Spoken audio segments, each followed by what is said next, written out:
మరికొంతమంది శాస్త్రవేత్తలు మొదటి మనిషి ఆవిర్భవించి ఎన్ని సంవత్సరాలు అయి ఉంటుంది అనే ఆలోచనతో మనిషి డిఎన్ఏను ట్రాక్ చేయాలనుకున్నారు. మనిషిలో డిఎన్ఏ అనేది న్యూక్లియస్ మరియు మైటోకాండ్రియా అనే సెల్స్ లో మాత్రమే ఉంటుంది. ఈ రెండింటిలో మైటోకాండ్రియా అనే స్ట్రాంగెస్ట్ సెల్.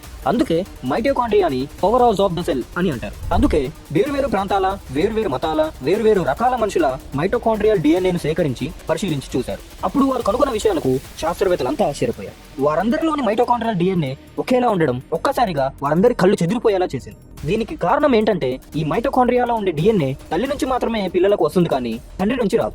మొదటి స్త్రీ అయిన ఆ తల్లి నుంచే ఈ భూమి మీద ఉన్న అన్ని రకాల మనుషులందరికీ డిఎన్ఏ వచ్చింది. కాబట్టి వారి పరిశోధనలు అన్ని రకాల మనుషుల మైటోకాండ్రియల్ డిఎన్ఏ ఒకటే అని రిజల్ట్ వచ్చింది. అంటే ఇప్పుడు భూమి మీద ఉన్న కోట్ల మనుషులందరికీ తల్లి ఒకరే. బైబిల్లోని ఆదికాండం 3వ అధ్యాయం 20వ వచనంలో దీనికి సంబంధించిన రిఫరెన్స్ ఒకటి మనకు కనబడుతుంది. ఆదాము తన భార్యకు హవ్వ అని పేరు పెట్టను, అనగా ఆమె జీవము గల ప్రతి వానికి తల్లి.